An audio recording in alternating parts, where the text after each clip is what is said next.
moderator kita pagi. Beliau adalah Wira Adibrata, Kepala Kantor Perwakilan Bursa Efek Indonesia Jawa Tengah II. Dia lahir di Yogyakarta 23 Maret 1994. Adventure dan kuliner. Nomor HP beliau adalah 0811 489984 dengan email pendidikan beliau adalah S1 Hubungan Internasional Universitas Jakarta. Gajah Mada. Kemudian adalah perjalanan karir beliau, yaitu banyak banget ya teman-teman. Beliau pernah menjadi jurnalis, kemudian redaktur ekonomi pada tahun 2009 sampai 2010 ya di Kompas Gramedia Group Pontianak, Kalimantan Barat. Dan akhirnya bergabung di Bursa Efek Indonesia mulai tahun 2010 sampai 2012 sebagai Kepala Kantor Bursa Efek Indonesia Kantor Perwakilan Banjarmasin. Di tahun-tahun selanjutnya beliau menjadi Kepala Kantor di Jayapura, kemudian Banjarmasin, Manokwari, dan sekarang menjadi Kepala Kantor Bursa Efek Indonesia Jawa Tengah II yang bertempat di Solo. Oke, tanpa menunggu waktu yang lama, langsung saja kita sambut moderator kita yang sangat spesial, Bapak Wira Adibrata. Halo, selamat pagi semuanya. Pagi, Pak Wira. Selamat pagi, Pak. Pagi, Pak. Assalamualaikum warahmatullahi wabarakatuh. Waalaikumsalam warahmatullahi wabarakatuh. Ya, terima kasih Mas Fauzan, MC kali ini. Ganteng banget hari ini, Mas. Udah ke kampus ya itu? Itu di Galeri Investasi kan ya? Oke, Pak, di GIS, Pak. Di Galeri Investasi Syariah. Terima kasih Mas Fauzan udah membuka acara, dan juga tadi ada Mas Yusuf, Ketua KSPM, yang juga mewakili Civitas ya dari FEB, yang hari ini kebetulan tidak bisa gabung di pagi ini. Mungkin nanti akan menyusul gitu ya Pak, kan dengan Ibu Septi dari Kepala Lab Pasar Modal Indonesia, Sekolah Lab Laboratorium Pasar Modal di FEB, UIN Raden Mas Said. Ya, terima kasih kepada teman-teman semua juga, ada 569 yang sudah hadir pada kali ini, dan selamat juga kepada teman-teman yang sudah join, karena pada hari ini kita itu kedatangan tamu yang sangat spesial. Ya, ada Pak Gilman, ini adalah sahabat saya di Bursa Efek Indonesia, dan juga sampai sekarang beliau sudah melalang buana ya. Itu kenapa kemarin kami pilih beliau itu nanti akan memberikan motivasi kepada adik-adik semua terkait dengan karir di pasar modal. Saya ingin menyapa dulu Pak Gilman. Selamat pagi Pak Gilman. Pagi Mas Wira, suara saya cukup jelas? Agak kurang dekat Pak Gilman. Oke, pagi Mas Wira, suara saya sudah jelas? Ya, lumayan, udah jelas. Oke, udah jelas ya. Udah jelas. Nah, ini teman-teman, ini Pak. Semuanya. Ya, Pak Gilman ini sudah melanglang buana ya di dunia pasar modal, dan juga sempat sebelumnya juga sempat di sektor perbankan juga. Nah, ini saya akan bacakan CV beliau dulu ya. Pak Gilman ini lahir di Bogor tahun 1985, bulan Agustus tanggal 14. Kemudian kalau ingin berkontak dengan beliau, ada nomor teleponnya di 081-21450-5233, atau kalau mau email 8233, itu di 8233 Mas. Oh ya, 8233, sorry, saya ulang, 081-21450-8233. Kemudian emailnya adalah di pradanagilman@gmail.com. Nah, beliau ini lulusan dari SMP sama SMA di Bogor, kemudian sempat di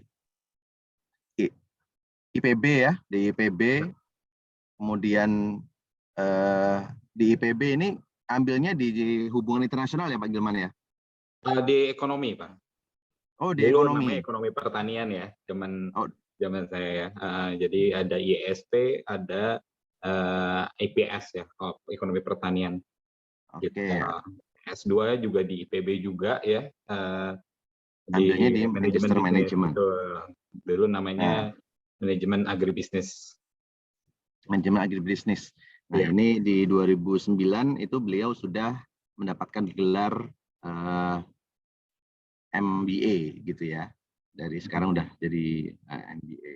Nah, untuk karirnya beliau dulu sempat gabung di Bank Bukopin, kemudian di Bursa Efek Indonesia, di kepala kantor di Jawa Barat, kemudian masuk lagi ke Bursa Efek Indonesia jadi kepala unit, ya langsung naik di posisi kepala unit.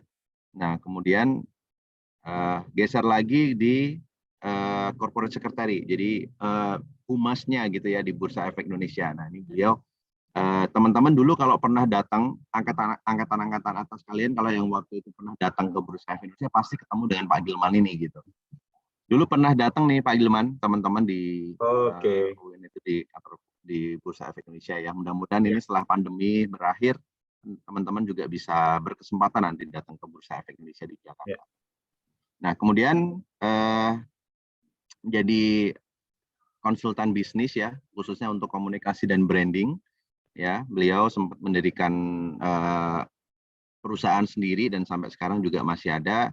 Nah, dan terakhir 2020 sampai sekarang itu menjadi sekarang terakhir 2020 itu di BRI Dana Reksa, sempat gabung di BRI Dana Reksa, dan sekarang ini menjadi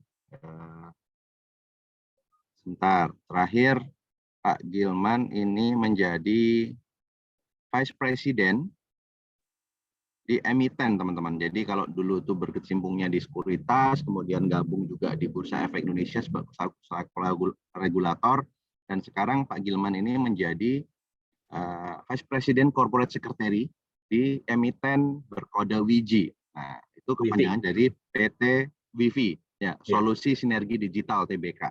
Ya. Oke. Nah, sebelum Pak Gilman presentasi, saya boleh minta waktunya sebentar, Pak? Boleh, silakan Mas ya, ya, untuk menyampaikan refresh ya, karena ini teman-teman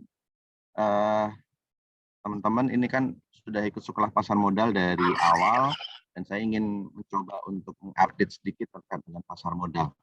Jadi ini teman-teman, pasar modal itu menjadi tempat bertemunya antara beberapa pihak ya. Jadi kalau kita boleh Mas Yusuf nanti boleh di screenshot ya Mas ya. Ada 3 slide, minta tolong di screenshot. Nah, ini kemarin kita udah bahas bahwa pasar modal itu mempertemukan 2 pihak, ya. Sepertinya hanya 2 pihak, tapi di belakangnya itu banyak sekali pihak-pihak yang berada di dalam dunia pasar modal ini, teman-teman. Kita bisa lihat manfaat dari pasar modal bagi masyarakat adalah penciptaan lapangan kerja atau profesi yang akan kita bahas pada hari ini, yang tentu akan memberikan gambaran bagi teman-teman apa sih yang bisa kita dapatkan dengan dunia pasar modal selain investasi yang kita bahas, yaitu adalah menciptakan lapangan kerja. Hari ini yang akan kita bahas sharing dengan praktisi langsung yang sudah memanfaatkan di beberapa posisi di pasar modal. Bagi investor tentu kita udah bahas, itu akan menjadi bagian untuk berinvestasi. Bagi emiten kita juga udah bahas ya, penyebaran kepemilikan. Nanti juga ada perwakilan dari emiten, sekalian Pak Gilman ini akan membahas juga sedikit. Nah, bagi pengusaha sebagai sumber pembiayaan. Nah, bagi negara adalah keterbukaan dan profesionalisme untuk menciptakan iklim yang sehat, untuk menjadi iklim sehat yang kemudian menciptakan kepercayaan bagi para investor baik asing maupun domestik untuk sama-sama membangun perekonomian di Indonesia. Nah, struktur organisasinya ini Bursa Efek Indonesia itu berada di bawah Otoritas Jasa Keuangan. Kemudian di tengah ada SRO ya, menjadi regulator inti dari pasar modal, yaitu ada Clearing Penjamin Efek Indonesia yang menjadi kasirnya. Kalau kita belanja itu kasirnya adalah ini.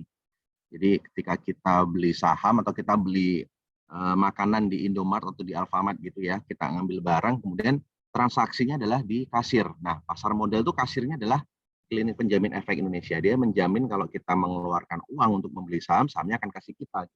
Sama ketika kita menjual saham, akan dijamin mendapatkan uang oleh Clearing Penjamin Efek Indonesia. Nah, untuk Bursa Efek Indonesia ini menciptakan sistem sedemikian rupa sehingga kita bisa langsung trading jual beli ya, kemudian mengatur segala sesuatunya sesuai dengan aturan yang ada. Nah, KSEI ini sebagai tempat penyimpanan berangkas ketika kita membeli saham, ya sahamnya akan disimpan di KSEI. Jadi teman-teman nggak perlu khawatir kalau membeli saham, sahamnya nanti kemana, simpennya di mana, jangan-jangan dibawa sekuritas, kalau sekuritas itu gimana gitu. Nggak perlu khawatir karena ada berangkas tersendiri yang terpisah dengan sekuritas, yang terpisah dengan Bursa Efek Indonesia, ada sendiri di KSEI dan itu dijamin oleh undang-undang. Jadi teman-teman nggak perlu khawatir lagi terkait dengan keamanan menyimpan saham di pasar modal. Kemudian ada perusahaan efek, ya, kemudian ada lembaga penunjang, ada profesi penunjang, ada emiten, kemudian ada investor. Ini banyak sekali posisi-posisi yang kalau kita bisa kita kaitkan dengan karir, ya banyak sekali ini posisi-posisi yang bisa kita manfaatkan dengan adanya keberadaan karir di sini. Baik, saya membuka sekilas dengan potensi karir yang ada di pasar modal. Nah, kita akan undang saat ini pembicara kita, Pak Gilman, untuk membahas bagaimana sih awal karirnya beliau gitu ya. Mungkin beliau akan bercerita banyak terkait dengan karirnya yang di pasar modal sampai sekarang berada di emiten. Untuk waktu dan layar saya berikan kepada Pak Gilman.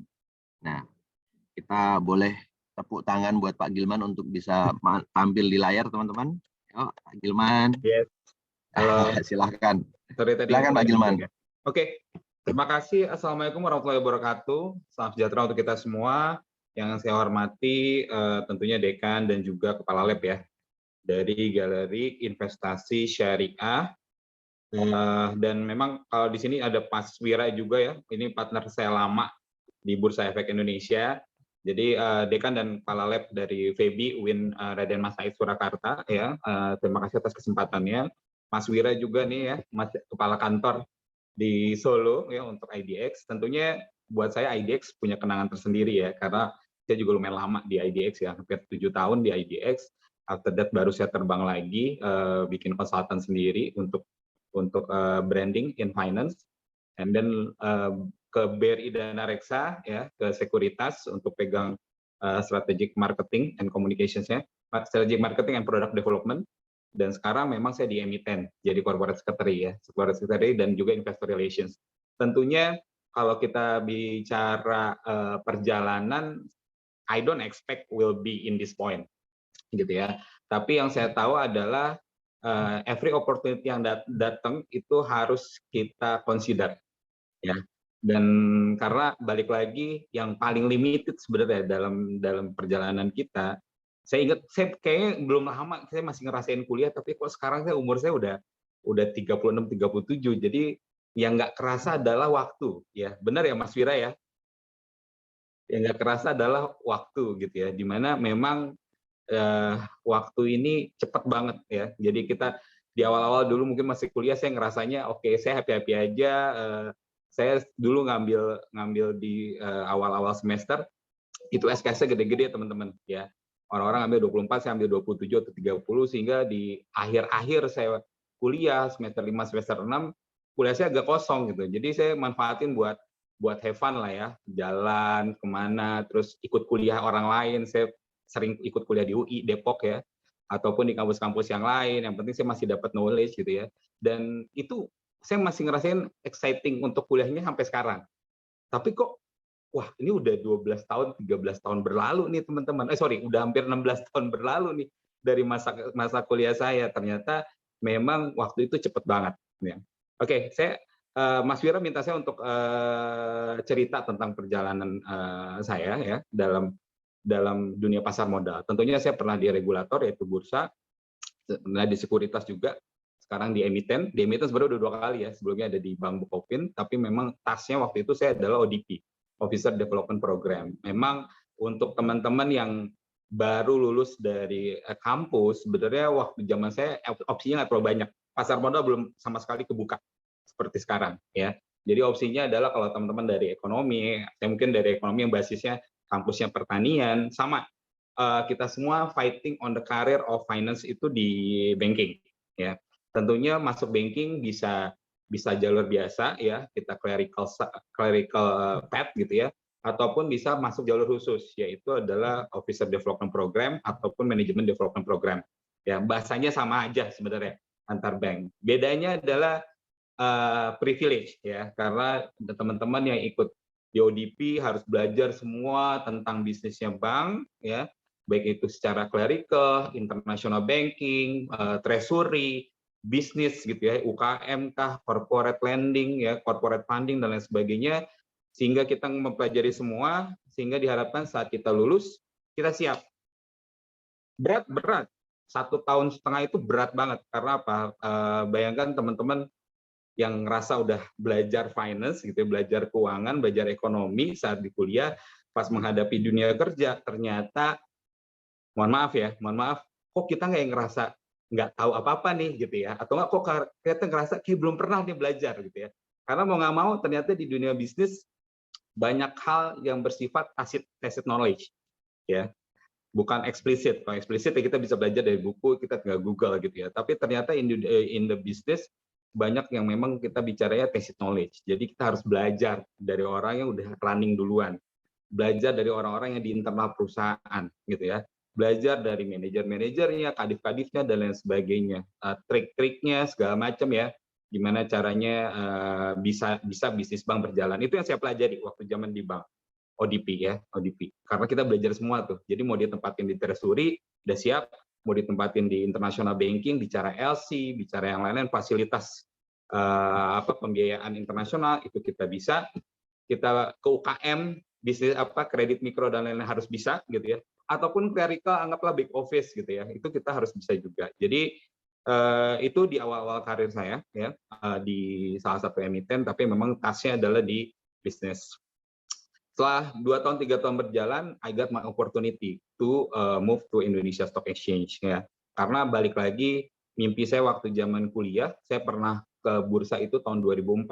Jadi saya masuk ke kuliah 2003 teman-teman, and then 2004 ada field trip ya, field trip anak ekonomi ya ke bursa. And then waktu itu bursa kondisinya nggak kayak sekarang teman-teman. Kalau sekarang kan kamu datang ke bursa, yes main hall, is a big man hall gitu ya, tapi memang kosong. Tapi at that time waktu tahun 2004 itu masih banyak broker, masih banyak analis-analis atau kita bicaranya broker yang memang berkantor di main hall bursa.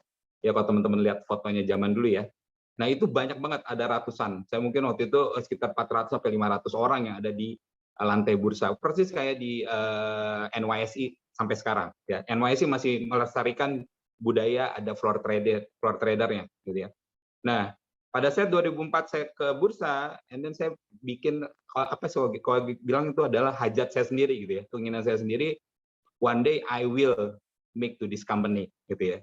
Nah, tapi kan kadang-kadang kalau kita mimpi, kadang-kadang kita suka lupa tuh ya, kita suka lupa sampai akhirnya pas pada suatu momen kita punya opportunity, oh ternyata di bursa lagi dapat informasi dari teman saya lagi butuh A, B, C, D, E yang memang akhirnya saya apply gitu ya, dan fortunately masuk. Jadi menurut saya itu bukan keberuntungan, tapi balik lagi atas izin yang maha kuasa ya. Jadi kita punya mimpi, kita bisa remind lagi mimpi kita, oh saya pengen masuk bursa, opportunity-nya baru datang dari 2004 ke 2013, berarti berapa lama tuh teman-teman? 9 tahun berlalu kali ya, 9 tahun, 10 tahun berlalu, ternyata baru saya punya opportunity untuk masuk bursa. Nyampe bursa, karena memang dulu saya punya hajat masuk situ, mau nggak mau, I'm totally 110% ya kerja di situ. Jadi ya gimana caranya, I have to be an outstanding person gitu ya, I have to be on outstanding in performance gitu ya. Kalau target 100 saya bisa fulfill 150 gitu ya. Jadi itu yang memang saya lakukan pada saat itu ya. Dan alhamdulillah mungkin 2 tahun berselang ya, 2 tahun setengah, Mas Wira juga tahu mungkin ya, 2 tahun setengah akhirnya saya dipromosikan jadi kepala unit waktu itu, untuk kepala unit di digital ya, kepala unit pengelolaan galeri dan digital. Nah tentunya dari situ sendiri saya melihat, oh saya belajar satu yang beda nih. Tadinya kepala kantor, banyaknya adalah edukasi ke teman-teman nih ya, edukasi teman-teman di kampus, edukasi calon-calon emiten, ke OJK, dan lain sebagainya yang skupnya adalah daerah. akhirnya saya moving ke kantor pusat untuk skupnya adalah satu bursa nih, how to organize the gallery and also all the digitals gitu ya. Nah, setelah itu nggak berhenti dari situ. After dari situ memang saya jadi kepala unit untuk komunikasi perusahaan, di mana memang pegang PR-nya lah, pegang PR-nya bursa, hubungannya sama eksternal ya, tentunya menarik ya. Jadi kita kenal banyak emiten, kenal banyak teman-teman di MI gitu ya. Kenal itu bukan sebatas kenal. Kalau kenal sih dari zaman kepala kantor pasti kita kenal. Tapi kenal itu lebih ke engage teman-teman ya. Jadi kita bisa main sama direktur sekuritas, terus juga misal kita deket banget sama emiten, beberapa emiten besar, Fortify dan lain sebagainya, sehingga saya merasa oh network ini terexpand. Network assessment. Karena balik lagi teman-teman, yang berharga satu menurut saya adalah time, ya waktu, karena waktu itu cepet banget, nggak kerasa, ya nggak kerasa banget. Sekejap kalian beres kuliah, sekejap lagi kalian mikirin untuk kerja di mana, sekejap lagi tiba-tiba kalian menikah, sekejap lagi kalian udah punya anak, sekejap lagi kalian mikirin pensiun harus gimana, gitu ya. Jadi yang namanya waktu itu sangat berharga dan sangat cepat banget lewatnya. Kayak sekarang aja kita pandemi udah hampir 2 tahun ya. Terus kalau dipikir-pikir flashback lagi 2 tahun ini kita di pandemi kita udah escalate apa aja nih. Udah naikin kualitas diri kita sendiri segimana jauh gitu ya. Kadang kita ngerasa wah, ternyata dari awal pandemi sekarang kita nggak berubah nih. Dari awal pandemi sekarang kita posisi kita masih sama. Gitu ya. Itu yang harus jadi concern teman-teman karena kita udah 2 tahun lewat di pandemi. Ya, dapat lesson apa nih dari pandemi? Ya, itu yang pertama tentang waktu, time. Yang kedua adalah tentang knowledge pastinya. Karena balik lagi bicara knowledge kita nggak boleh puas. Background saya ekonomi. Masuk banking mau nggak mau belajar tentang tentang finance. Masuk bursa mau nggak mau belajar lagi dari nol tentang pasar modal. Masuk ke sekuritas karena setelah karir saya di bursa, terus saya jadi konsultan, terus dikasih opportunity untuk balik lagi ke corporate. Ya, untuk pegang strategic marketing di BRI Dana Reksa. Masuk ke BRI Dana Reksa tentunya beda lagi. Saya harus belajar scope bisnisnya sekuritas dari nol. Situ ada brokerage, ada investment banking, ya, ada bicara institusional capital market dan lain sebagainya. Oke. Dan sekarang saya pindah ke emiten. Tentunya beda lagi juga. Meskipun skopnya adalah corporate secretary dan investor relation, Mas kayaknya udah bisa deh. Karena dulu kan di bursa bicaranya tentang PR, tentang branding, tentang corporate secretary juga gitu ya. Berarti harusnya di emiten bisa dong. Enggak juga, karena balik lagi corporate secretary dan investor relations. Itu bukan hanya PR, tapi gimana caranya kita tahu business scope dari company. Saya harus tahu number by number di company. Ya. Laporan keuangannya saya bedah, terus juga bisnis pilarnya apa aja, karena baik lagi sekarang company saya ini IT infrastructure. Jadi bayangin teman-teman, background saya ekonomi, kerja di perbankan masih one path gitu ya, terus masuk ke capital market meskipun harus belajar lagi tapi tetap finance. Setelah itu dikasih kepercayaan untuk PR dan branding, itu communications ya. Nah sekarang ke emitennya IT. So I have to know everything about IT infrastructure. Baik itu fiber optik, bicara ini sekarang teman-teman pakai bandwidth ya. Bandwidth, kita bicara lagi terkait dengan telco industri dan lain sebagainya. Kita harus tahu. Jadi balik lagi knowledge kita nggak boleh puas ya. Mungkin saya agak share dikit terkait dengan prinsipal yang biasanya saya pakai.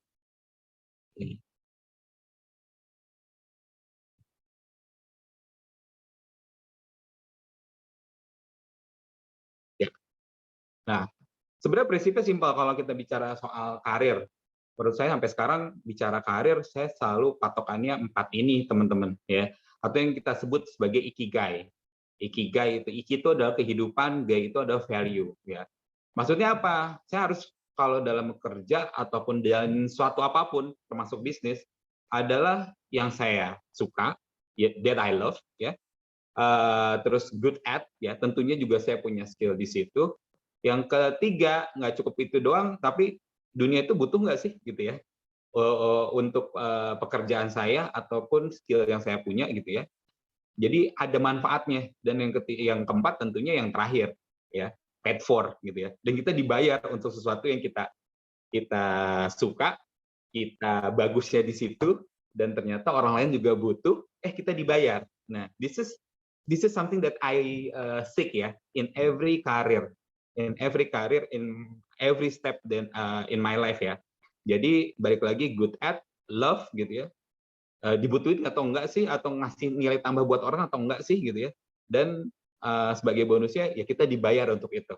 Ini menurut saya yang memang ini yang saya pegang ya, teman-teman boleh punya prinsipal yang lain, cuman buat saya adalah bahwa value of life ini harus ada dalam setiap perjalanan kita. Baik itu karir, bikin bisnis gitu ya. Sekarang mungkin bisnis yang saya geluti, satu ada yang produk real, ada satu lagi yang konsultan gitu. Tapi balik lagi, ada nggak 4 ini gitu ya? Oh, ada 4 ini, then go ahead, jalan gitu ya. Then go ahead, jalan. Karena buat kita ke depan, dunia ini nggak cuman lu dibayar berapa gitu ya, atau nggak karir setinggi apa, tapi juga sebenarnya kita udah punya guna nggak buat orang lain. Jadi ini yang saya pegang sampai sekarang ya. Jadi kalau mau milih suatu pekerjaan atau ditawarin suatu karir tertentu, saya akan lihat dulu, oke, this is what I love, oke. Mungkin saya nggak good at, kayak sekarang IT, I'm not a good at, tapi the world needs it. Karena kebutuhan terhadap konektivitas ke depan itu semakin besar ya. Teman-teman sekarang kalau pakai Zoom, mungkin teman-teman akan ngabisin mungkin 1 Mbps sampai 2 Mbps ya untuk ke streaming. YouTube 480p ya untuk untuk HD, kalian mungkin akan makan bandwidth 3 Mbps gitu ya. Sementara kita kalau beli paket mungkin di Indonesia ini sebenarnya bicara internet masih mahal gitu ya. Makanya saya gabung di perusahaan yang memang bangun IT infrastructure, karena tujuan dari foundernya adalah untuk biar si konektivitas ini nyampe di end user itu semurah mungkin gitu ya. Jadi ada tujuan yang saya lihat, oke, saya cocok nih dengan company ini karena memang tujuannya mereka ngasih manfaat yang lebih besar dengan konektivitas yang lebih bagus ya, dengan harga yang lebih terjangkau. Mungkin sekarang teman-teman langganan internet di rumah sekitar 300-400 ribu yang fix broadband ya, FTTH gitu ya, atau nggak to hop gitu ya. Nah, sementara kalau bicara visi company, justru company gimana caranya konektivitas itu orang-orang bisa dapat yang unlimited, high speed, above 20 Mbps, tapi harganya bisa di bawah 100 ribu per bulan gitu ya. Nah, itu kan sebenarnya yang saya lihat, oke, I love it gitu ya. Maybe I'm not good at it, tapi the world need it. Dan saya paid for it. Jadi buat saya 4-4-nya masih ada. Oke. Nah, ini yang saya lihat ya dalam karir, dan 3 hal yang selalu saya pegang adalah ini teman-teman, karena akan mendefine teman-teman dalam bekerja ataupun karir. Yang pertama adalah knowledge, yang kedua adalah time, yang ketiga adalah temper. Ya. Karena orang mungkin aja knowledge-nya bagus, terus dia pinter banget cari opportunity gitu ya, manfaatin waktu, tapi temper yang nggak bagus juga sama aja, karena kita emang harus nahan ya. Dan berkarir ya kita harus compromise gitu ya. Mungkin ada orang-orang yang kita nggak suka gitu ya, mungkin ada, anggaplah tipikalnya backstabber lah, atau nggak bisa penjilat dan lain sebagainya. Wah, banyak lah kalau kita bicara karir, intriknya banyak. Tapi gimana cara kita bisa mengendalikan temper kita sendiri ya, bahwa oke, that's you, not me, dan kita harus jalan ya di jalan yang baik-baik aja gitu loh. Jadi kita harus kendaliin temper kita, emotion kita, empathy kita gitu ya, sehingga kita bisa fleksibel in whatever the task is gitu ya. Jadi mau tugasnya apapun, kita tetap bisa terima, bisa tetap jalanin ya, karena ya kita nggak masalah. Mau orang emosional segala macam, oke, kita tetap jalan gitu ya dengan kerjaan yang ada. Jadi ini yang saya pegang, knowledge, time, sama temper gitu ya. Dalam bekerja, dalam berbisnis, karena bisnis juga sama. Klien kadang-kadang kan bikin temper kita naik gitu ya, kalau kita berbisnis gitu ya. Tapi balik lagi, masa kalau kita misal ngadapin klien yang rese terus bilang, oke, kalau udah nggak mau sama gue, ya udah, go ahead, move out from my business gitu kan, nggak bisa gitu juga gitu ya. Jadi balik lagi, knowledge, time, sama temper buat saya yang paling penting gitu ya. Dan you cannot have any successes unless you can accept failure. Jadi kalau ditanya, saya pernah gagal nggak? Pernah, teman-teman. Gagal investasi pernah. Jadi kalau teman-teman sekarang yang baru mulai di saham, Anda udah on the right track. Zaman saya dulu nggak ada guidance, ya nggak ada education yang terkait dengan capital market, sedikit banget gitu ya. Sehingga saat kita investasi kita agak sporadik. Agak sporadik itu ikut-ikutan teman ya kan. Terus misal di masa-masa saya kenal investasi, saya nggak kenal saham duluan teman-teman. Saya kenalnya misal forex duluan, ya kan. Dan itu waktu subprime mortgage, waktu saya lulus 2007 dan mulai lagi S2 2008, ya. Nah, saya malah kenalnya adalah di dunia futures duluan gitu. Akhirnya saya jeblok di situ karena waktu subprime mortgage, every portfolio merah semua, ya, mau saham, mau exchange rate atau lain-lain sebagainya gitu ya. Padahal waktu itu kalau saya milihnya adalah saham, mungkin 2010-2012 I will gain my own profit gitu ya. Tapi balik lagi edukasi gitu ya, edukasi. Jadi teman-teman udah on the right track. Teman-teman sekarang udah tahu saham duluan, tahu obligasi, tahu reksadana, tinggal sebar resikonya gitu ya. Dan you can avoid my failure. Ya, jadi Anda juga bisa menghindari kegagalan yang pernah saya lakukan. Ya, tentunya kegagalan ini ada apa lagi? Karir ada nggak? Ada. Ya. Kalau saya ngerasa karir itu, misal kalau saya ngerasa karir gagal itu adalah satu, kalau kita nggak bisa dapat tantangan baru, kalau kita nggak bisa dapat knowledge baru, gitu ya. Meskipun sebenarnya kita oke, karir kamu kan udah tinggi, ya, atau enggak gaji kamu udah enak, fringe benefit kamu udah banyak, tapi balik lagi ada sisi-sisi yang lain kayak misalnya, wah kok saya harus dapat knowledge yang baru nih, saya harus dapat tantangan yang baru nih, karena satu prinsip lagi yang saya pegang dan saya selalu bawa-bawa di CV saya ya kalau melamar sama orang adalah comfort is the enemy of progress, gitu ya. Suatu yang nyaman kadang-kadang itu menghalangi kita untuk lebih baik dan lebih berkembang, gitu ya. Jadi kadang-kadang udah nyaman tuh kadang-kadang jadi kitanya terlena teman-teman. Akhirnya waktu itu cepat berlalu. Gitu ya, waktu itu cepat berlalu dan kita nggak kerasa kita udah ketinggalan kereta nih, ya kita udah ketinggalan nih sama yang lain, si A ternyata kita jalan bareng di awal waktu kuliah, si A sekarang udah jadi director di misal di venture capital di luar gitu ya, padahal kita start bareng-bareng, waktu kalian kuliah sekarang kalian start bareng-bareng, tapi yang mendefine satu orang itu bisa lebih outstanding dibanding yang lainnya adalah ya kemampuan mereka untuk adaptif ya, adaptasi, ya mengendalikan temper, nambah knowledge, sama manfaatin opportunity yang ada. Oke. Buat saya winning or losing is one thing, gitu ya. Jadi jangan pikirin dulu kita bisa berhasil atau enggak di suatu karir atau suatu bisnis, gitu ya. Tapi adalah trying is everything, trying dulu gitu loh. Kita nggak pernah tahu kalau kita nggak pernah trying. Ya, itu yang saya lakukan. Jadi kalau ada opportunity datang, saya nggak buru-buru tolak, tapi saya lihat dulu, oke, ini ada benefitnya gitu ya, kita timbang-timbang benefitnya, and then ternyata sesuai dengan passion, atau ternyata ke depan punya potensi yang bagus, ya sama lah kayak investasi ya, kita juga winning or losing something, gain or not gaining something investment itu one thing gitu ya, tapi yang penting kita mencoba dulu, yang penting kita mulai dulu, gitu ya, mulai dulu. Nah ini yang bisa saya share buat teman-teman. Nanti kita mungkin sambil tanya jawab aja ya, biar ada dua arah.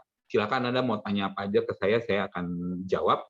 Yang pasti in the middle of every difficulty lies opportunity ya.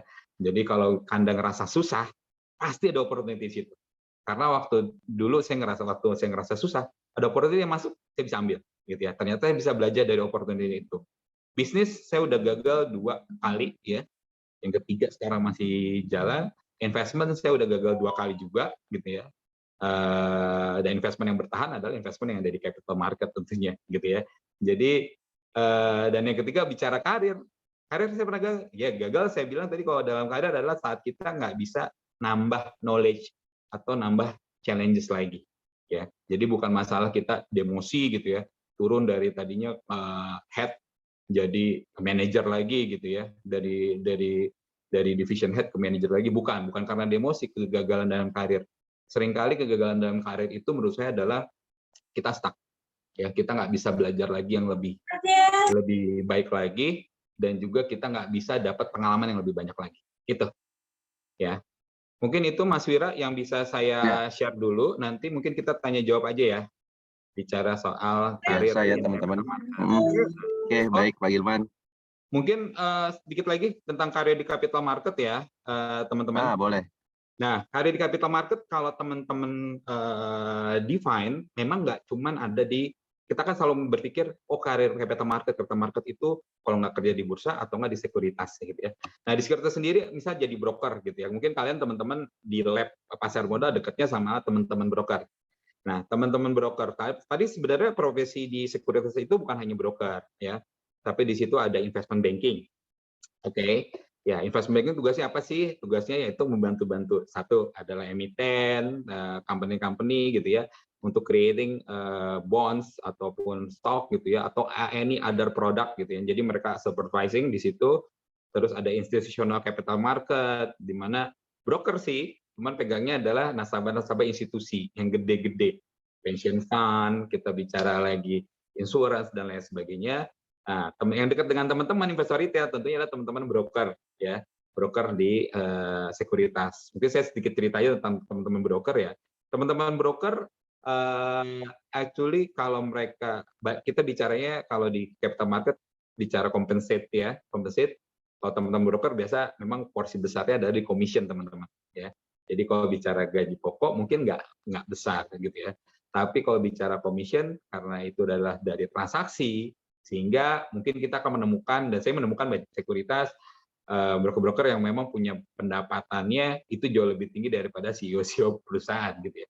Meskipun dia statusnya adalah sebagai staff marketing gitu ya. Karena balik lagi yang mengenerate adalah dari nilai transaksi. Kalau di investment banking tentunya karena kita punya skill untuk valuations dan lain sebagainya, itu gedenya adalah di pokoknya gitu ya. Nah, itu kalau di sekuritas. Kalau di structure yang lain, misal legal pasar modal ataupun akuntan pasar modal, tentunya itu punya standar sendiri dan itu quite higher than any other regular lah gitu ya. Jadi kalau kamu jadi legal corporate itu biasa. Tapi kalau misalnya bicara jadi legal tapi khusus untuk capital market, tentunya akan berbeda. Karena kan kalau legal capital market ngurusin, oh nih company A mau nerbitin bonds, obligasi, atau enggak mau IPO dan lain sebagainya, tentunya mereka harus supervise faktor-faktor resikonya, segala macam, mereka harus assess gitu ya, di legalnya ya, risk legalnya ya, dan itu agak beda dengan legal biasa. Akuntan juga sama gitu ya, akuntan juga sama, akuntan biasa mungkin ya sama akuntan yang khusus capital market itu juga beda ya.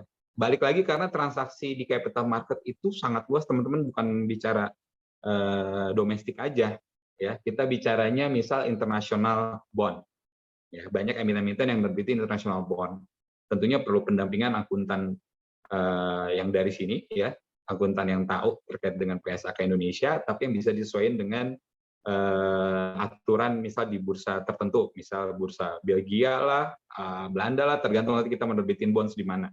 Ya, jadi balik lagi profesi pasar modal nih jangan merasa oh legal gitu, oh akuntan enggak juga gitu ya, mereka punya nilai tambah khusus gitu ya.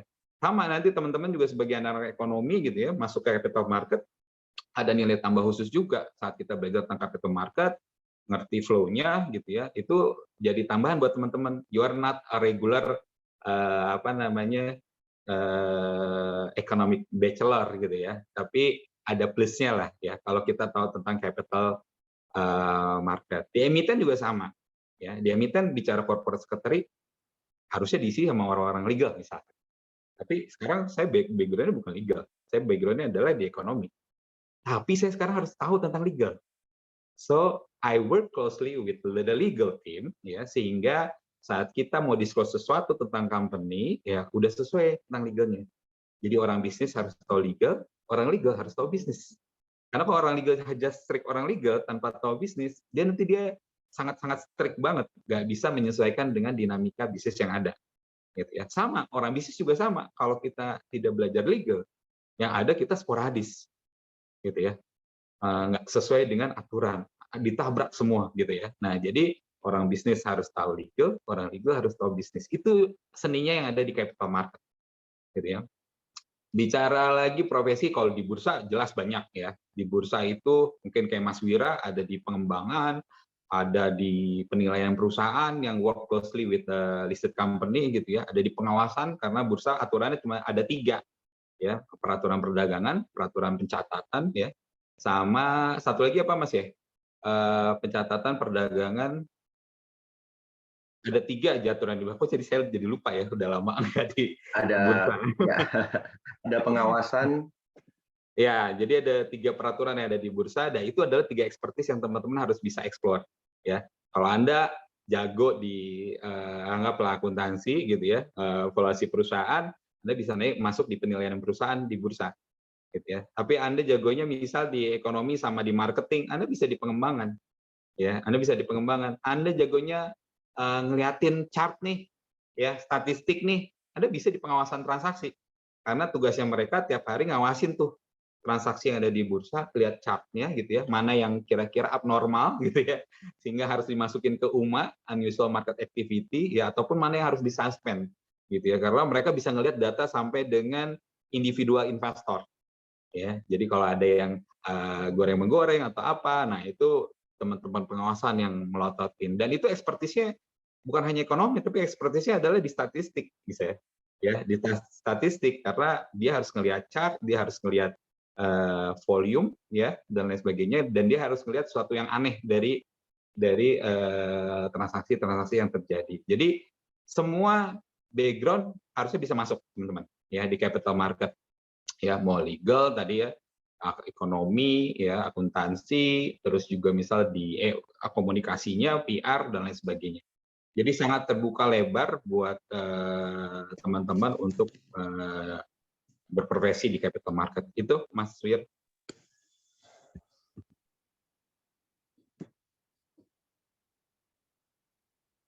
Mas Wira.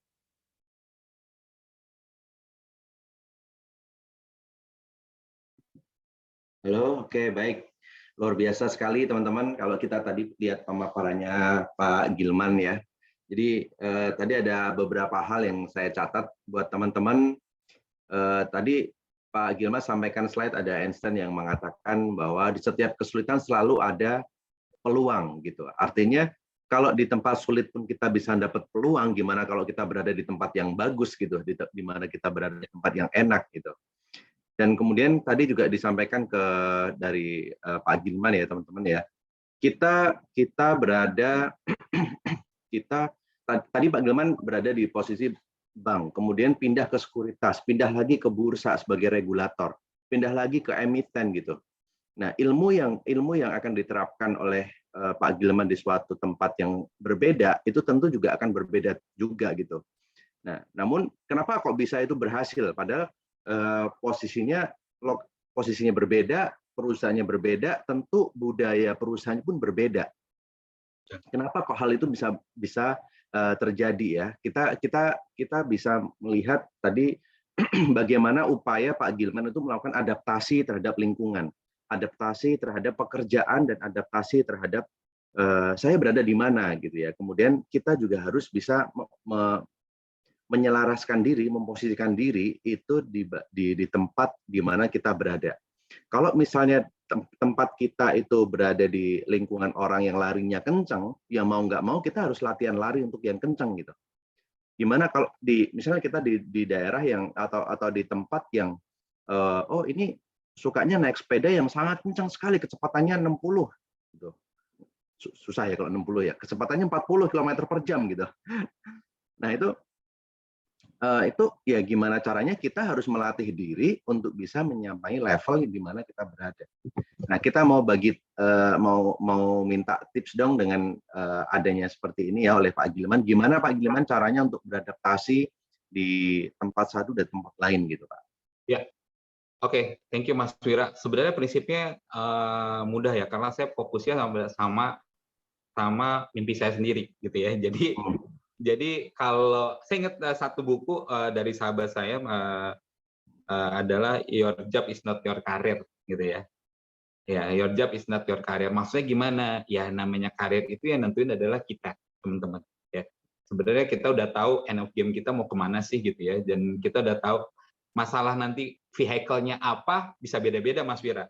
Ya. Jadi saya punya target A gitu ya, tapi vehicle-nya bisa beda-beda, makanya vehicle-nya saya masuk bank, vehicle-nya saya masuk bursa, vehicle-nya saya jadi konsultan, vehicle-nya lagi saya jadi di BRI Dana Reksa, sekarang vehicle-nya lagi saya jadi emiten.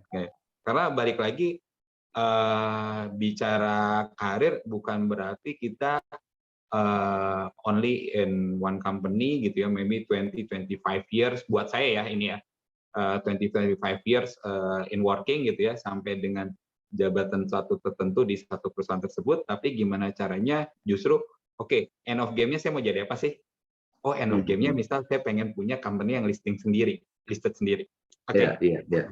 Nah, cara capai itu kemana gitu ya? Nggak mungkin Pak waktu saya kemarin baru lulus kuliah, and then saya creating gitu ya, terus datang ke sekuritas minta di IPO dong, orang nggak percaya gitu ya. So I escalate the path gitu ya, saya harus masuk dulu ke banking, tahu tentang banking, masuk ke capital market, tahu segala macam tentang regulasi pasar modal gitu ya. Tapi satu sisi ada PR-nya juga, karena balik lagi teman-teman sekarang kalau saya tanya deh, teman-teman beli saham ada beberapa hal kan, ya kan? Satu adalah bicara publicity-nya, bicara fundamentalnya, ya kan? Bicara technical-nya, ya kan? Jadi balik lagi, fundamental one thing berarti number kan. Kedua, number ini juga harus di publicity. Jadi kita harus tahu tentang communication juga nih, Mas Wira gitu ya. Karena balik lagi, harga saham kenapa bisa naik turun sih? Karena ada asymmetric information, ya kan? Valuasi dari satu orang investor ke investor yang lain juga beda gitu ya. Jadi kalau teman-teman sekarang, lihat nih asingnya lagi nyerok, berarti kan ada yang dia lihat, ya.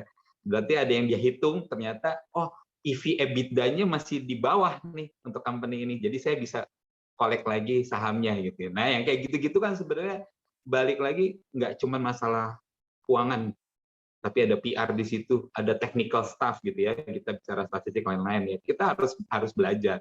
Ya, end game-nya mau kemana? End game-nya mungkin buat saya adalah saya harus punya nanti company sendiri yang memang saya listed. Gitu. Tentunya untuk nyampe end game itu, apakah kita harus di satu company aja? Terus nggak juga gitu ya. Company bisa beda-beda karena kita belajar banyak hal. Sekarang saya belajar bisnis IT, ya, tapi satu sisi kita jadi tahu valuasi dari bisnis IT seperti apa gitu ya.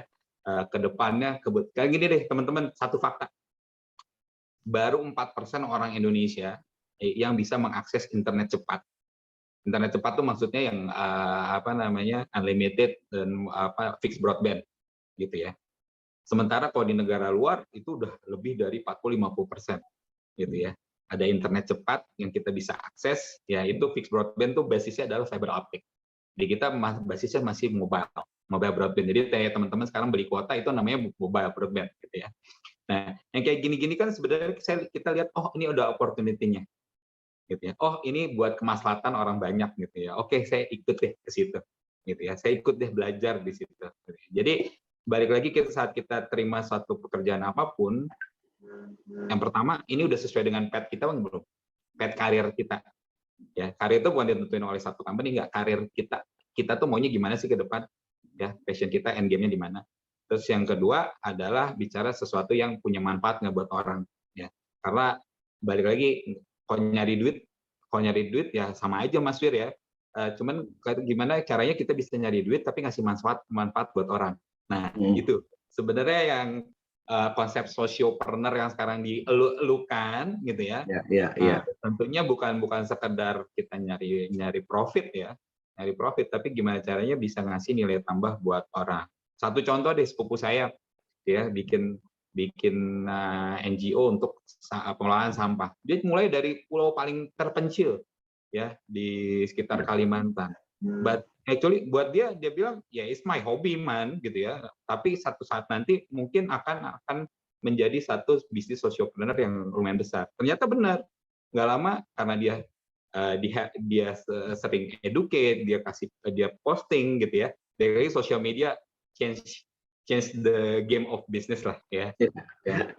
Ternyata akhirnya banyak dari luar company yang memang punya mindset sekarang kan SDG ya, Sustainable Development Goals gitu ya. Di mana mereka punya dana-dana SDG gitu ya yang belum kepake dan mereka cari project di luar udah agak susah buat sustainable, di Indonesia banyak sampah. Ya kan? Ya itu match tuh. Itu jadi peluang. Balik lagi. Padahal awalnya just a passion, gimana caranya dia ngeduket orang untuk milah sampah, untuk ngolah sampah di satu pulau gitu ya. Tapi sekarang malah jadi as a business juga, karena banyak institusi luar yang memang menitipkan dananya untuk dikelola gitu ya, untuk pengelolaan sampah. Sampai sampahnya bisa jadi nilai tambah lagi buat masyarakat sekitar gitu ya. Jadi hal-hal yang kayak begini, teman-teman, you have to open with all opportunities. Jadi bukan lagi sekarang karir tuh harus jadi pegawai di bank, enggak. You could be a gamer, tapi ya 100%, 110% komitmen. Ya, you could be a content creator, ya 110% komitmen. Iya, gitu. iya benar. Konten ke depan ya tetap akan, ya balik lagi karena komunikasi ya, kita bicara konektivitas, konten ke depan juga masih konten is king katanya. bukan cash is king lagi sekarang ya, konten is king. Tentunya untuk mendukung konten-konten ke depan ya, konten-konten ke depan tentunya butuh konektivitas. Nah, makanya memang sekarang saya ada di company yang memang building konektivitas. Karena the future of Indonesia ada di konten ya. Di future-nya di konten, dan konten without connectivity, kan connectivity itu bandwidth itu jadi alat tukarnya. Jadi currency-nya lah. Gitu ya. Kalau dulu orang oke deh nggak apa-apa nggak makan, yang penting bisa beli rokok. Iya nggak ya? Bisa beli rokok sama ngopi udah nggak makan nggak apa-apa gitu ya. Terus lanjut lagi eranya, oke, yang penting punya pulsa gitu. Tapi sekarang yang penting punya apa, teman-teman? Yang penting punya kuota ya kan? Nggak ngerokok, nggak ngopi, nggak makan nggak apa-apa, yang penting punya kuota gitu ya. Jadi karena apa? Dari connectivity kita bisa gaining much ya. Kita bisa creating content, bisa educate orang, bisa nge-share yang positif juga. Tapi balik lagi ya, tentunya konten di sini kita bicara positif konten. Ya. Oke. Jadi opportunity banyak banget. Sekarang enak banget teman-teman ya, dengan era yang kayak gini, opportunity banyak banget ya. Oke. Dan itu juga menunjukkan ya teman-teman, ketika kita itu bertambah usia, itu bertambah kebutuhan juga, bertambah era, bertambah kebutuhan pula gitu. Itu yang kemudian kita terus melakukan akselerasi, dan kita tuh juga melakukan adaptasi terhadap perubahan-perubahan yang ada. Karena tidak akan ada kebutuhan itu yang menurun gitu.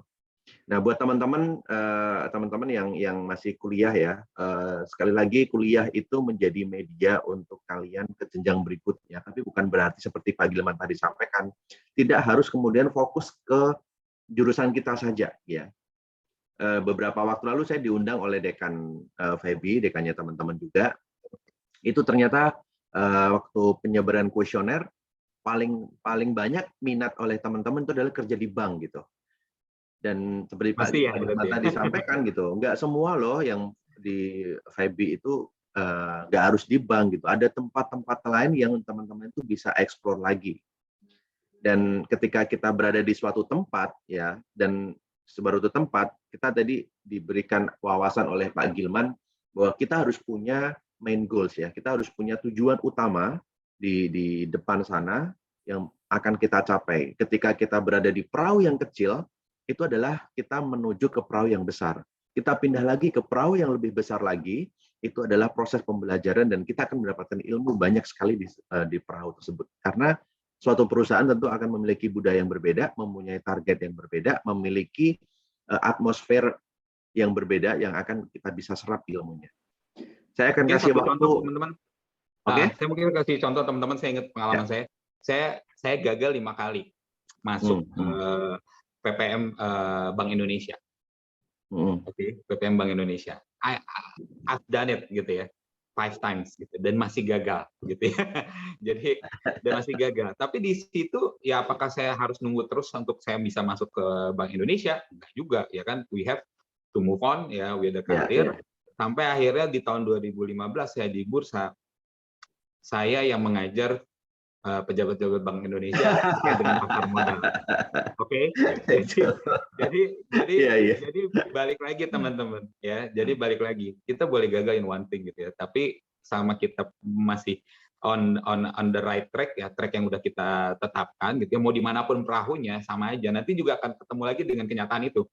Ya. Dan orang yang dulu saya waktu tes Bank Indonesia saya pernah protes gitu ya. Karena saya pernah dianulir satu karena ada satu persyaratan yang belum selesai. Menurut saya itu udah ada surat keterangan lulus, tapi dari pihak sana maunya adalah ijazah gitu ya. Oke. Nah, itu nggak apa-apa. Waktu itu saya protes ke satu orang pejabat Bank Indonesia gitu ya. Setelah saya protes segala macam, akhirnya saya terima ya, saya harus dianulir di tes saya yang kelima atau ya. Oke, saya pulang gitu ya, a little bit disappointed, life goes on gitu ya. Yaitu saya ketemunya lagi adalah tahun 2015 ya, kita harus educate pejabat-pejabat OJK yang terkait dengan capital market ya, yang memang pindahan dari Bank Indonesia gitu. Karena kan OJK kan ada dulu dari Bank Indonesia, dari Kemenkyu kan, dari Bapak Ahmad dari Bank Indonesia gitu ya. Jadi saya ketemu lagi dengan orang yang sama. At that point saya yang mengeducate beliau gitu ya, saya mengeducate beliau. Jadi perasaan winning ada gitu ya, tapi kan kita nggak pernah tahu when we will win gitu ya. Yang kita tahu adalah kita bisa trying gitu ya, bisa trying. Winning or losing is one thing gitu ya, tapi yang penting kita coba dulu. Coba dulu gitu ya. Jadi itu yang menurut saya akhirnya nggak kecewa tuh. Saya udah pernah gagal berkali-kali di Indonesia, saya nggak kecewa karena apa namanya, salah satu pejabat-pejabatnya yang memang adalah dulu pegang untuk rekrutmen, itu saya yang educate untuk capital market. Jadi menurut saya itu satu pengalaman hidup yang nggak saya lupain sampai sekarang. Jadi I still remember it ya. Thank you. Ya, nah itu nggak akan ketemu ketika Pak Gilman tuh nggak melakukan totalitas di suatu kerjaan yang sedang diemban gitu ya. Artinya ketika beliau gagal di satu tempat, kemudian berada di tempat yang berikutnya, kemudian jangan kemudian tidak totalitas juga terhadap karir yang sudah berada. Jadi ketika teman-teman tuh nanti akan berada di suatu perahu ya tetap jangan kemudian merusak perahunya, tapi perbaiki perahunya, belajar dari situ, tetap berikan yang terbaik perahu tersebut untuk pindah ke perahu yang berikutnya. Nah ini teman-teman, Pak Gilman ada sampai dengan waktu, kita mungkin minta waktu 10 menit Pak Gilman untuk tanya jawab ya, dan karena waktunya sangat terbatas, Pak Gilman mau ada meeting berikutnya. Nah ini saya akan undang kepada teman-teman, silahkan yang mau ngobrol langsung dengan Pak Gilman, boleh raise hand, tanya sesuatu atau minta tips atau gimana, silahkan. Kita kasih kesempatan untuk 3 penanya dulu ya. Atau jangan-jangan udah di chat ada ya? Coba saya chat. Kalau di chat juga boleh, nggak ada masalah. Oke, kalau mau di chat juga boleh.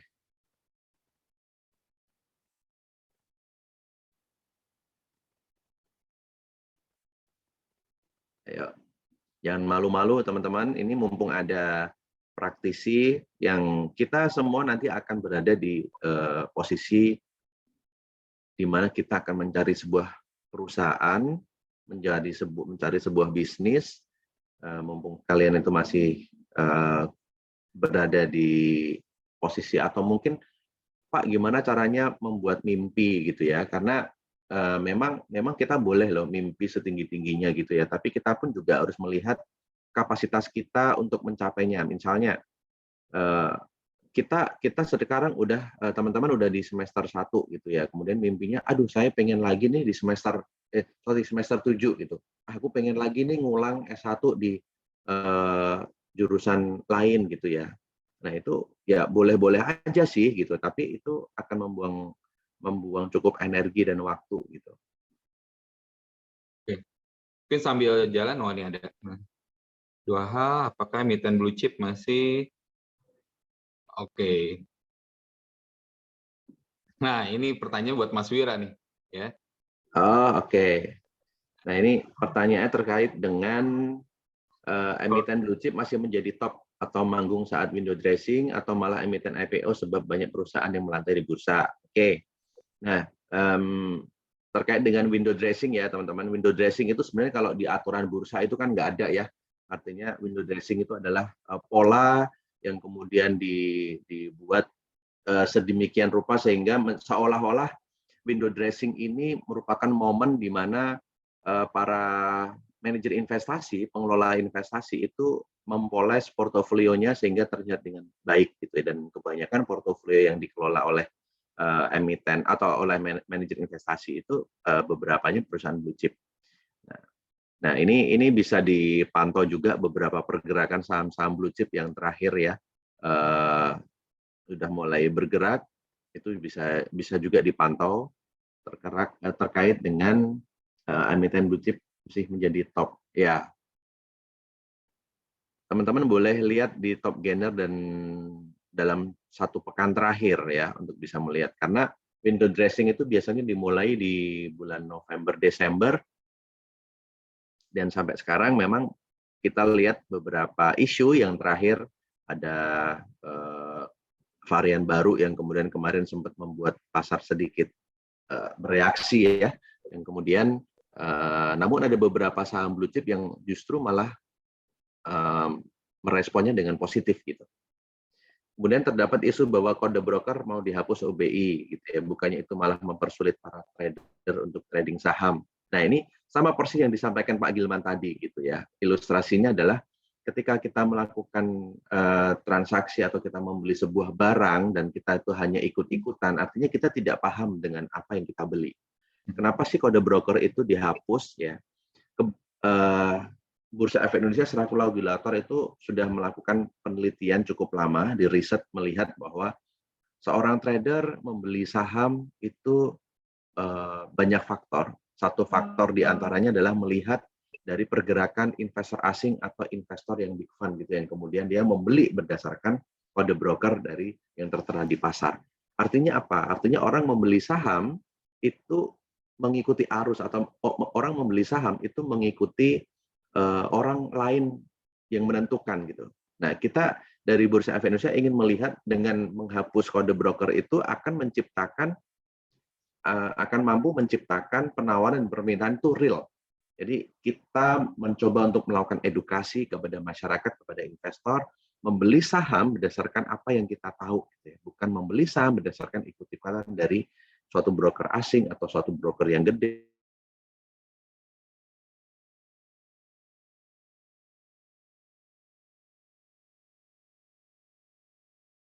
Di antaranya adalah ini. Oke, lanjut.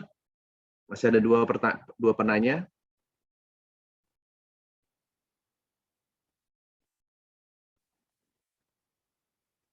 Oke, kalau nggak ada yang mau nanya, saya mau nanya nih ke Pak Gilman. Ketika dulu lulus S1, pertama kali apa yang dilakukan oleh Pak Gilman?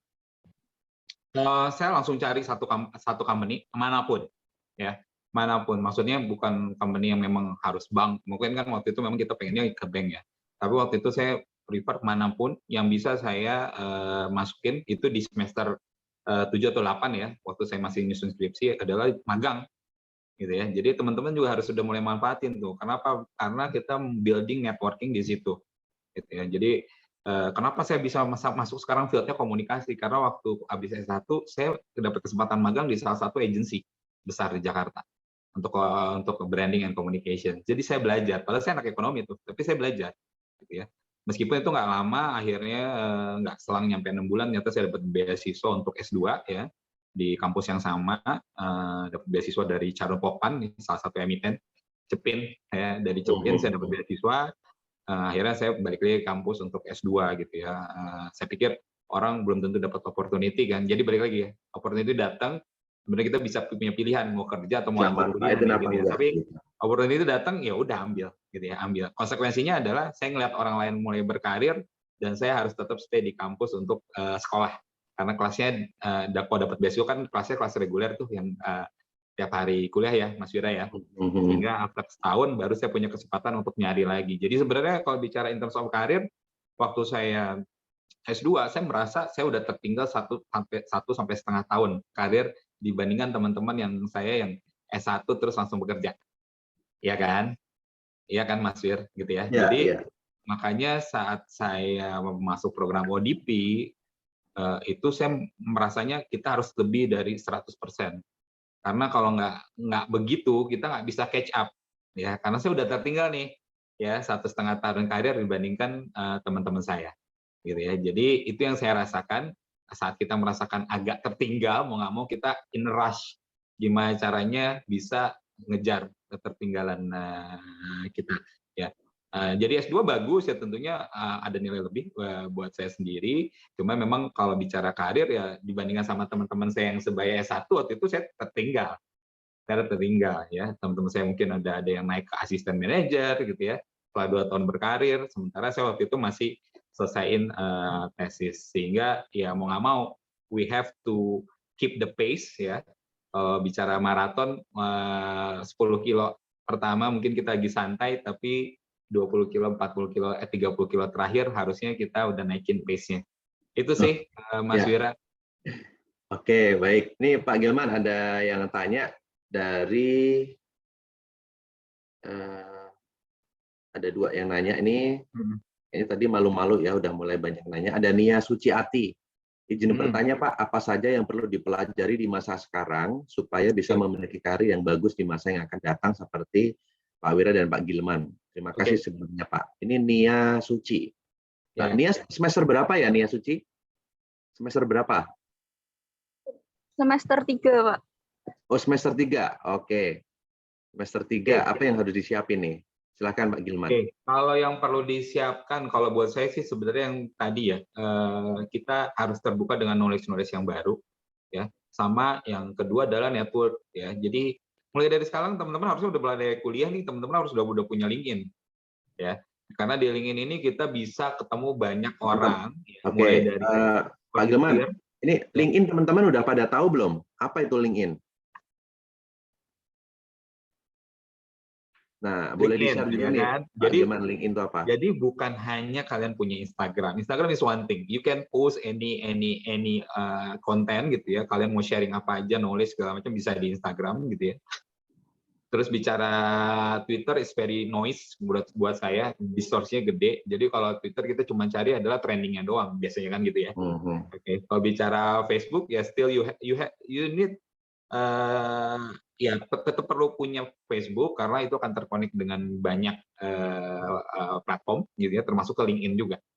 Nah, kalau LinkedIn itu kan kita bicara adalah professional karir di situ ya. Anda bisa temenan sama let's say direkturnya Indofood, Anda bisa temenan sama direktur yang lain karena di situ kita bisa ngelihat profilingnya mereka ya. Dari situ Anda udah bisa mulai tuh creating konten yang terkait dengan inspiring konten apapun gitu ya. Saya memang tidak banyak melakukan untuk LinkedIn, tapi LinkedIn itu dari awal memang build connectivity.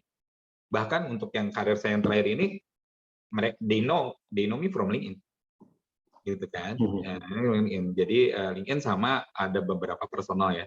Jadi balik lagi saat sekarang ya, company nyari satu sources atau nyari SDM gitu ya.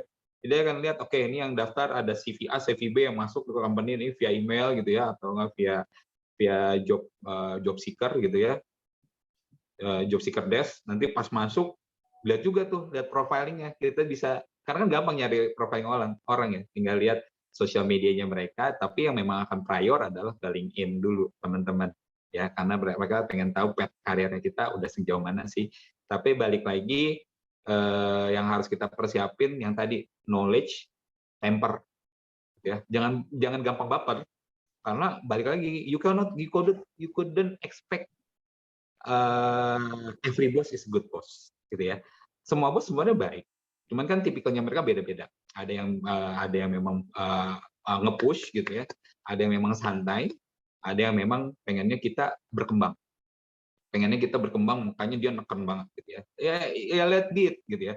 Sama kita kerja di satu corporate, kita akan ikut flow-nya mereka. Tapi kita harus belajar sebanyak-banyaknya dari mereka.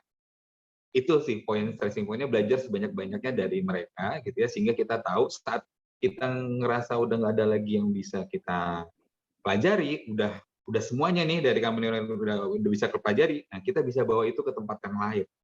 Gitu loh. Itu udah menjadi bekal kalian. Jadi be agile lah kalau kata orang Inggrisnya, be agile aja in any kinds of opportunity gitu. Dan jangan langsung menolak terkait dengan opportunity yang ada.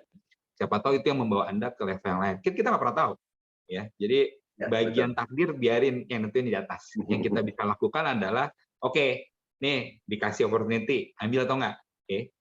Oke, you better take it. Mungkin gagal, mungkin enggak. Kalaupun gagal, kita menemukan suatu cara yang baru untuk tidak gagal. Kan begitu ya?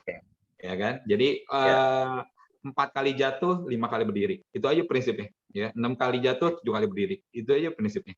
Karena itu yang bisa menyelamatkan kita di kondisi apapun. Kondisi apapun.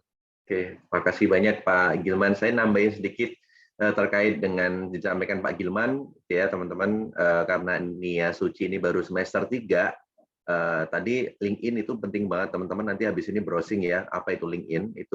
Itu membuat kita itu bisa berinteraksi dan bisa. Saya pernah dengar kata-kata begini teman-teman. Bintang di langit itu jumlahnya banyak banget kan ya. Ukurannya itu sama. Tapi ketika kita ngelihat ke atas, kenapa kok ada bintang yang kelihatan gede, ada bintang yang kelihatan kecil gitu. Dan ketika bintang itu yang kelihatan gede, itu akan menjadi fokus kita. Nah, artinya ada bintang-bintang tadi itu yang mencoba untuk mendekatkan diri kepada kita dan memperlihatkan kebagusannya dia gitu. Sama ketika kita bekerja ya, atau kita di LinkedIn itu, kita itu memarketingkan diri sendiri. Ini loh, saya itu bisa ini, saya itu bisa ini, saya itu bisa ini. Nah, itu artinya bintangnya akan semakin terang, akan semakin dekat. Ketika perusahaan akan melihat, mana nih CV-CV yang bagus, oh ini nih paling terang. Gitu. Jadi dia akan mendapat kesempatan pertama kali dibanding dengan bintang yang jauh, yang dia memiliki kepandaian, memiliki kecerdasan, tapi dia tidak menunjukkan kepintarannya itu sehingga agak redup. Gitu. Nah, itu bisa jadi buat teman-teman ya. Kita mencoba untuk LinkedIn itu untuk mendeskripsikan siapa kita, kemampuan kita apa, yang siapa tahu dari kemampuan yang kita miliki, skill yang tadi sampaikan Pak Gilman, kita harus punya skill juga. Itu dibutuhkan oleh perusahaan yang ada di wilayah kita. Dan kemudian jangan kedua, baper ya teman-teman. Jangan baper. Jadi kalau di LinkedIn, kalau kalian mau connect sama siapapun silakan. Gitu ya, kalian ajukan connecting ke siapapun, mau itu direktur A, direktur B, mau direktur di luar juga nggak ada masalah. PD aja ya Pak Gilman ya. PD aja gitu ya, karena balik lagi itu penting banget tuh PD. Kalau ditolak, oh gua belum layak nih gitu ya, temenan sama si A si B, who knows, kita nggak tahu. Saya masih gitu mahasiswa ya. gitu. Nah, saya mahasiswa gitu kan, who knows, kita nggak pernah tahu gitu ya. Jadi jangan salah ya. Silakan connecting to many kinds of professional gitu ya, dan lihat track record-nya mereka, belajar dari mereka. Dari situ kalian juga bisa belajar personality-nya mereka. Betul. Dan gitu. Di belakang perusahaan-perusahaan startup itu banyak mahasiswa, teman-teman. Banyak sekali mahasiswa-mahasiswa di belakang perusahaan-perusahaan startup, entah itu dari sisi desain, entah itu dari sisi marketing, entah itu dari sisi apapun gitu ya. Itu banyak sekali dari bangku kuliah gitu, dari mahasiswa. Kemudian Nia Suci juga boleh untuk memberikan berorganisasi, karena berorganisasi itu membuat kita proses untuk pendewasaan diri ya, proses untuk gimana cara mengorganize sebuah event, kemudian berkomunikasi satu sama lain, memunculkan ide seperti itu. Ini boleh disampaikan, boleh dijajal juga untuk ikut berorganisasi. Kemudian ini terakhir pertanyaan dari Paramita, Pak Gilman. Please share buat mahasiswa yang sudah lulus, lebih baik lanjut kuliah dulu atau cari kerja, atau cari langsung cari kerja dulu baru nanti lanjut kuliah.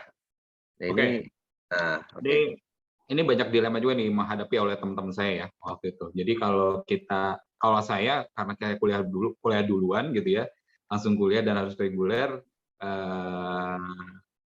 minusnya bagi saya adalah saya ketinggalan karir 1,5 tahun dibandingkan teman-teman saya. Jadi mindset-nya mungkin di saya harus ngejar gitu ya. Itu mungkin sedikit minusnya. Tapi kalau teman-teman yang udah kerja dulu, kadang-kadang nanti kalau yang kejadian di semua teman-teman saya adalah mau mulai lagi belajarnya atau mau mulai lagi kuliahnya agak susah. Ya, agak susah. Ya, dan itu mungkin untuk memulai lagi kan agak sulit ya untuk masuk lagi ke kelas gitu ya.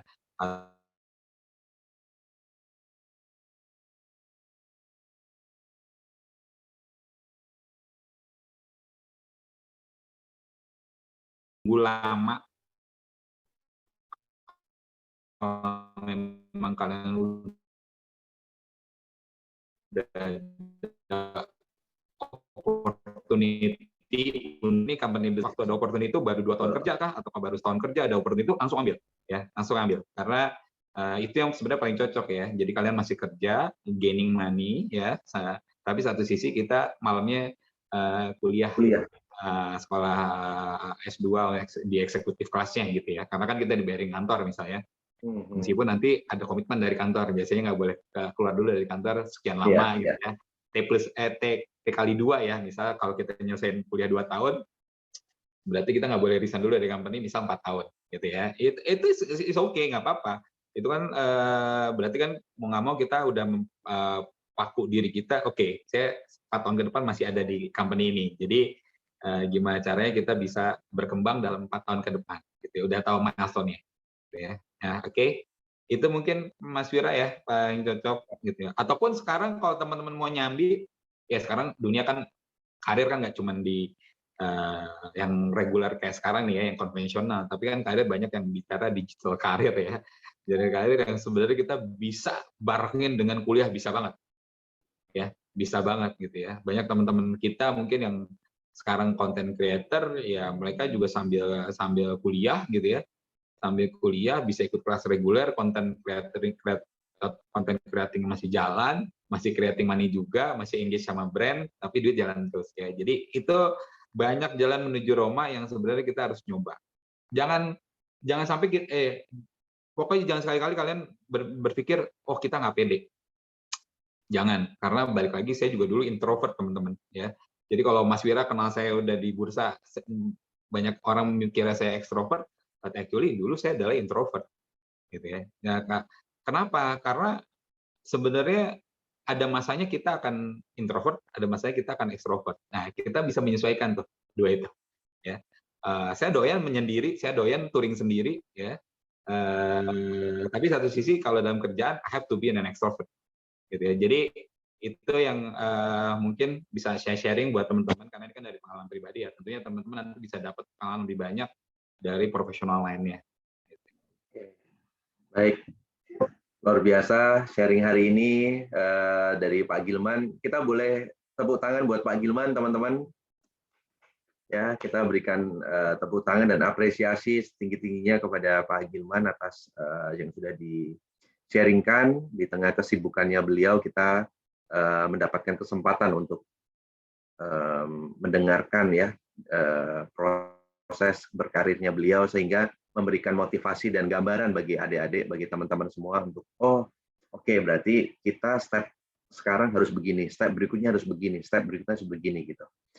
Nah, itu beberapa penyampaian tadi diaplikasikan buat teman-teman. Ya, meskipun tidak harus mengikuti alur yang diberikan oleh Pak Gilman ya, tapi paling enggak kita di kampus itu kita membuka informasi, membuka mindset kita segede-gedenya. Ya, jangan batasi pertemanan, perluas pertemanan gitu ya, kemudian berkoneksilah dengan orang-orang yang positif, yang memberikan dukungan kepada kita, dan teruslah berpikir positif sehingga kita mempunyai mimpi, bisa memberikan manfaat bagi orang lain. Baik, terima kasih banyak kepada teman-teman semua yang sudah join dan Pak Gilman. Untuk waktu berikutnya saya akan kasihkan ke MC. Apabila Pak, kita foto bersama dulu boleh ya Pak Gilman ya? Boleh. Pak Gilman meninggalkan meninggalkan layar karena ada meeting berikutnya. Udah lewat nih meetingnya, sorry Pak. Oke, panitia boleh bantu untuk ngambil ini ya, foto bersama ya teman-teman ya. Oke, kita on cam dulu teman-teman. Kapan lagi kita kesempatan ketemu sama Pak Gilman untuk foto bersama. Ini eksekutif muda yang luar biasa, yang menjadi role model saya juga nih, beliau. Jadi panutan saya juga dalam melakukan pekerjaan. Totalitasnya luar biasa. Oke, kita hitung. Silakan, boleh teman-teman panitia aja kali ya yang hitung ya. Siapa yang bagian dokumentasi ini? Oke, teman-teman. Oke, siap-siap berikan pose terbaik dari teman-teman semua. 1, 2, 3. Oke, sekali lagi. 1, 2, 3. Oke, cukup. Terima kasih, Pak. Ya, terima kasih semuanya. Baik, terima kasih Pak Gilman. Ya, Saya kembalikan ke ya, semoga sukses semuanya teman-teman di Solo, sehat-sehat selalu. ya. Selamat menjalankan beraktivitas aktivitas semuanya. berikutnya. Ya, wassalamualaikum warahmatullahi wabarakatuh. Waalaikumsalam warahmatullahi wabarakatuh. Ya, thank you, bro. Thank you, sama-sama Mas Wir. Ya, demikian teman-teman.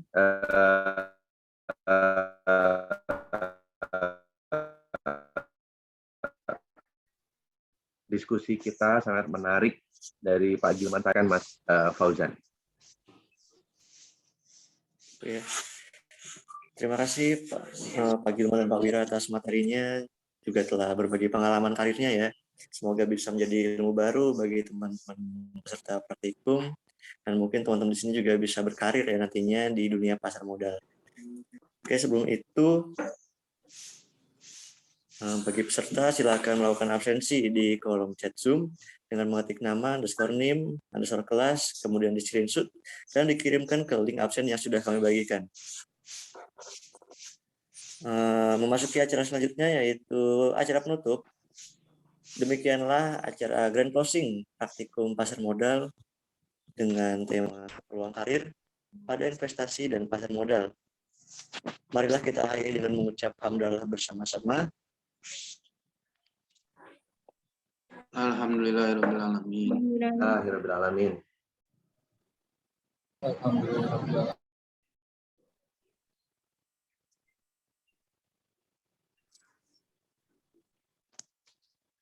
Mungkin koneksinya sepertinya terputus ya. Koneksinya dari Mas Fauzan sepertinya terputus. Oke, Pak, maaf Pak. Udah, oke. Sinyal terputus tadi. Sekali lagi, terima kasih kepada Pak Gilman atas materi yang telah diberikan. Pak Wira juga yang telah pernah hadir dan juga menjadi moderator ya pada acara grand closing pada hari ini. Dan juga untuk teman-teman peserta praktikum pasar modal Febi, Windra, dan Mas Surakarta.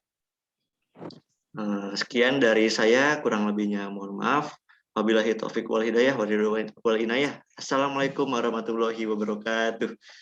Waalaikumsalam warahmatullahi wabarakatuh.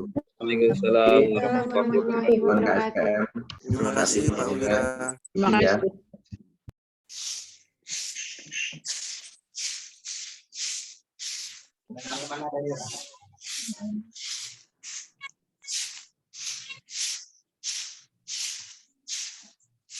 Saya